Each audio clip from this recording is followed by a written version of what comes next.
G'day you mob, Pete here from Aussie English, the number one place for anyone and everyone who are wanting to learn Australian English. How you going? Hope you're well.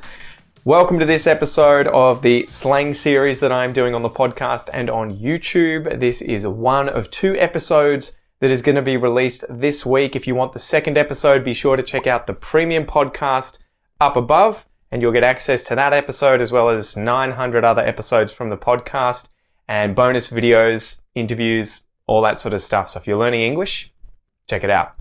Anyway, guys, today's expression is to give something a bash. To give something a bash. I wonder if you know what this expression means in Australian English.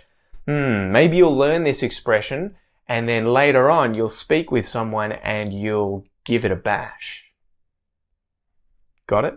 Did you get it? Did you get it? Okay, so if you give something a bash, it means that you try something. So you try something out. You give something a go. You give something a try, right? You give it a bash. So for instance, if I get a new PlayStation game, I go to a store. I've been waiting for this game for ages. I lash out my money. I spend my hard-earned money on this game. I come home and I'm so excited to give it a bash, right? I'm not actually going to bash the game. I'm not going to hit the game. I want to try the game. I want to give the game a go. So I put it in the PlayStation or Xbox, if that's your thing, and I give it a bash, right? Maybe I bash the keys or the pad with my thumbs whilst I'm giving it a bash. Another example might be that your friend buys a new car. He gets the latest V8 Commodore wagon, right? A Holden Commodore in Australia, a V8 one, right? Loud. A bit of a hoon-mobile, right? So people who drive fast like these cars. So he brings it over one day and I might say to him, do you mind if I give it a bash? And I don't want to hit his car. I want to try his car out. I want to give his car a go. I would like to drive his car.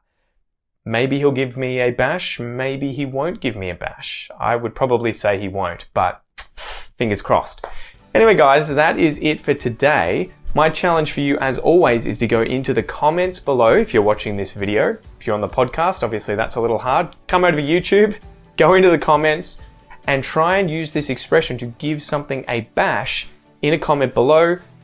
This is something in English that you need to do. As soon as you learn something, try and use it so that it stays in your head, okay? Anyway, thanks for joining me. Hope you enjoyed the episode. I'm Pete. This is Aussie English. See you next time.